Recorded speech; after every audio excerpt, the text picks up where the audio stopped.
High ఈరోజు గోదావరి సీరియల్లో ఏం జరిగిందో చాటన్స్ వీడియో తెలుసుకునే ప్రయత్నం చేద్దాము. ఇక ఈ ఇద్దరు అమ్మలు ఉన్నారు చూసారా, సూర్య వాళ్ళ అమ్మ అలాగే మురళి వాళ్ళ అమ్మ. సూర్య వాళ్ళ అమ్మ ఏమంటే నేనే ఇంపార్టెంట్ లైఫ్లో అని చెప్పి ప్రామిస్ చేయని అడుగుతుంది. అలాగే మురళి వాళ్ళ అమ్మ వచ్చేసి వాళ్ళ ఇంటికి పోవడానికి లేదు, ఆ అమ్మాయి పెళ్లి జరిపించడానికి లేదు, అసలు వాళ్ళ గడపే తొక్కడానికి లేదు, ప్రామిస్ చేయని చెప్పి ఈ అమ్మ అడుగుతుంది. అంటే కొడుకుని ఇంతలా ఉన్న చెప్పు చేతుల్లో పెట్టుకుంటే రేపు అనేది వాళ్ళకు పెళ్ళిళ్ళు ఏమి వద్దా, మీరే ఇంపార్టెంట్ అని చెప్పుకొని కూర్చోవాలా. రియాలిటీలో కూడా అలాగే జరుగుతూ ఉందిలే, అది సీరియల్ని బట్టే రియాలిటీ కూడా అలాగే ఉంది. ఇంకా ఈరోజు స్టోరీ విషయానికి వస్తే ఇంకా అలకనంద వాళ్ళ నాన్న వాళ్ళ బామ్మ ముగ్గురు ఉంటారు.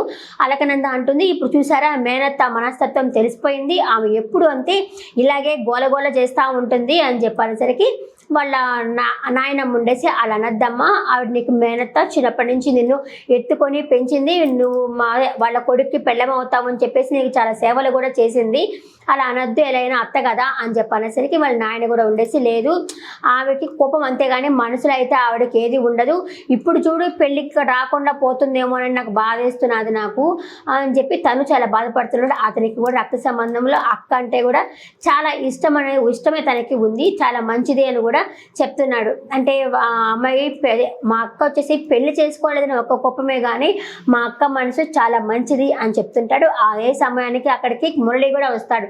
మురళి వచ్చి మామయ్య క్షమించు అని చెప్పి కాళ్ళు అయితే పట్టుకుంటాడు. ఇంకా ఈ అమ్మాయి ఎందుకు అలకనంద ఉండి మీ ఇంటికి వస్తే ఏమో కాళ్ళ పట్టుకుంటారు, మా ఇంటికి వస్తే ఏమో మీరు కాళ్ళు పట్టుకుంటారా అని చెప్పి అడుగుతుంది.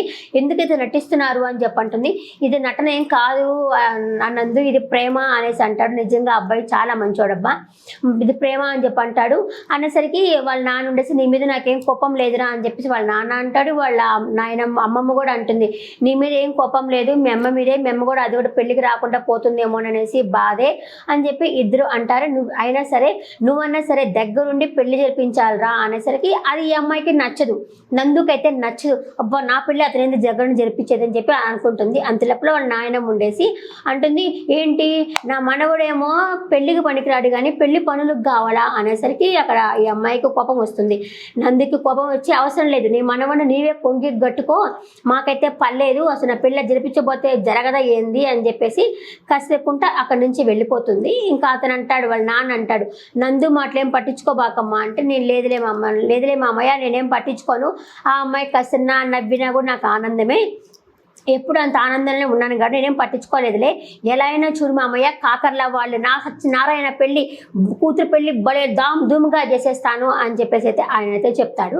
ఇంకా కట్ చేస్తే వీళ్ళని చూపిస్తారు, సూర్య వాళ్ళని అయితే చూపిస్తారు. సూర్య వాళ్ళ అసిస్టెంట్ వచ్చేసి మందు దాపిస్తూ ఉంటారు, ఎందుకంటే ఆల్రెడీ వాళ్ళ అమ్మ దగ్గర ఇరికించాడు కదా, అందుకని మందు దాపిస్తేకి అసిస్టెంట్ ఉండేసి సూపర్ బాబు మీరు మొన్నేమో నన్ను తిట్టించారు, ఈరోజు మీరే దగ్గరుండి మందు దాగిపిస్తున్నారు అని చెప్పి మందు తాగుతూ ఉంటాడు. ఈయనేమో ఆలోచిస్తూ ఉంటాడు జాను గురించి, జాను మాట్లాడింది, జాను చేపట్టుకుంది, జాను కసిరింది, దాని గురించి ఆలోచిస్తూ ఉంటాడు. ఏం బాబు ఏం ఆలోచిస్తున్నారు అంటే నేను జాను గురించి ఆలోచిస్తున్నాను, నేను ఊపిరి తీసుకోవడమైనా మానేస్తాను కానీ జానుని లవ్ చేయకుండా నేనైతే ఉండలేను, జాను అంటే నాకు చాలా ఇష్టము, ఆ అమ్మాయిని చూస్తే నాకు వచ్చే మా అమ్మని చూసినట్టే ఉంది, మా అమ్మలాగే అమ్మాయి చాలా స్ట్రాంగ్గా ఉంది, ఎట్టయినా సరే ఏదైనా సరే కొండ బద్దలు కొట్టినట్టు మాట్లాడుతూ ఉంది అని చెప్పేసి తనైతే మాట్లాడతాడు. ఆ మాట వాళ్ళమ్మ వింటుంది, వారి అమ్మ బంటి వాళ్ళమ్మ నేను ఇంకా సడన్గా వచ్చి తిడుతుంది అనుకో, నాకు తిట్టలేదు వినేసి అమ్మ నా కొడుకు నాకు ఎక్కడ దూరం అయిపోతాడు, ఇంకా 4 రోజులు ఉంటే తనకంటే ముఖ్యం నాకంటే ముఖ్యం తానే అంటాడు అని చెప్పి తనైతే మనసులో అనుకుంటుంది. ఇంకా వీళ్ళు తాగుతూ ఉన్నారు కదా, అక్కడికి వస్తుంది ఏం చేస్తున్నారు ఇక్కడ అనేసరికి ఇది మందు బాటిల్ కాదు కూల్ డ్రింక్ బాటిల్ అలా ఏదో చెప్తారు అంతే, అతని అసిస్టెంట్ని ఇచ్చి వదిలిపెట్టి రమ్మని చెప్పంటుంది. ఇంకా కొడుకుతో చెప్తుంది అరే నాన్న చిన్నప్పుడు నేనంటే నీకు ఎక్కువ ఇష్టము అని చెప్పేవాడివి కదా, ఇప్పుడు కూడా ప్రామిస్ చెయ్యి, నేనంటే నీకు చాలా ఇష్టము అని చెప్పి ప్రామిస్ చెయ్యి అంటే చేస్తాడు. పాపం నువ్వంటే నాకు చాలా ఇష్టం అమ్మా అని చెప్పేసి ప్రామిస్ చేస్తాడు. అంటే ఇలా కొడుకుని చెప్పు చేతిలో పెట్టేసుకుంటే సరిపోతుంది. ఇంకా పెళ్ళిళ్ళు పడలేదు ఏం పడలేదు, వాళ్ళకి జీవితంలో కూడా అలాగే ఉన్నారులే, కొడుకుంటే చాలు, కోడలు పడలేదు అత్తలకి, కోడలంటే అసలు పడదు, కొడుకంటే ముద్దు, కోడలంటే ఉద్దు. ఇంకా తర్వాత వీళ్ళని చెప్పిస్తారు ఎవరిని, మురళి వాళ్ళని చెప్పిస్తారు. మురళి వాళ్ళ అమ్మ కూడా, అరే నువ్వు వాళ్ళ ఇంటికి ఎందుకు వెళ్తున్నావు, నా దృష్టిలో నా తమ్ముడు లేడు, చచ్చిపోయాడు, నువ్వు ఇంకా వాళ్ళ ఇంటికి వెళ్ళడానికి లేదు, వాళ్ళ కాలు పట్టుకొని వచ్చావా, నీకు సిగ్గు లేదా అని చెప్పి అడుగుతుంది. అమ్మ, మన బంధువులమ్మ వాళ్ళు, నేను ఎలా వదులుకుంటా, నేను వాళ్ళని వదులుకోను, మామయ్య అంటే నాకు చాలా ఇష్టము, అయినా కూడా తప్పంతా మీరే, వాళ్ళు మనల్ని మోసం చేయలేదు, మీరు ఏ రోజైనా సరే నందుని అడిగారా, మీరు నీకు బావంట ఇష్టమా అని చెప్పి అడిగారా, చిన్నప్పటి నుంచి వచ్చేసి నువ్వు అతనే నీ మోడు, అతనే నీ పెళ్ళము అని చెప్పి అన్నారే కానీ వాళ్ళ ఇష్టం గురించి తెలుసుకున్నారా, అసలు నందుని అడిగావా అని చెప్పి అనేసరికి నేను అడగలేదు, ఓకే, కానీ నిన్ను ఇచ్చి పెళ్లి చేస్తాము అని చిన్నప్పటి నుంచి చెప్తున్నప్పుడు నాకు ఇష్టం లేదని ఆ అమ్మాయి ఎందుకు చెప్పలేదు అంటుంది. అది కూడా పాయింటే అనుకోండి అని అంటుంది. దానికేం సమాధానం చెప్పడు. సరే నువ్వు ప్రామిస్ చేయి, వాళ్ళ ఇంటికి వెళ్ళనని, వాళ్ళతో ఉండనని, వాళ్ళతో మాట్లాడనని, వాళ్ళ పెళ్లి దగ్గరుండి జరిపించనని చెప్పి ప్రామిస్ చెయ్యి అంటుంది.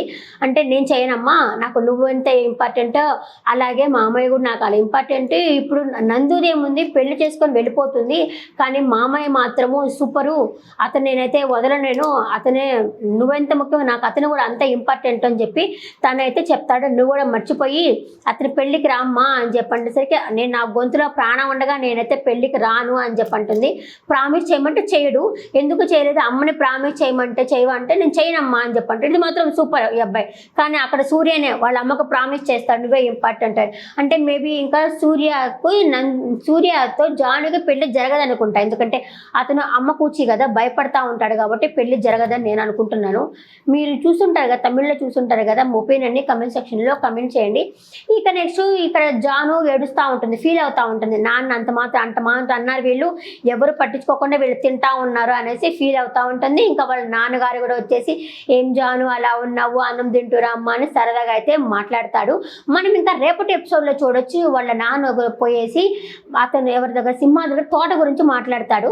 ఆయన వచ్చేసి మనకి తోట నమ్మిన ఆయన కోమలో ఉన్నారా అని ఆయన అయితే చెప్పడం అయితే జరుగుతుంది. ఆయన పెద్ద మోసగాడు ఆయన, అలా చెప్పడం జరుగుతుంది. రేపటి ఎపిసోడ్లో ఏం జరుగుతుందో మీరు తమిళ్లో చూసిన వాళ్ళైతే చెప్పచ్చు. తమిళ్ అంటున్నాను అని అని అనుకోబాకండి, దాంట్లో స్టోరీయే కాబట్టి నేను అలా అంటున్నాను. నెక్స్ట్ ఎపిసోడ్లో మళ్ళీ కలుస్తాను. టాటా, బాబాయ్, నమస్తే.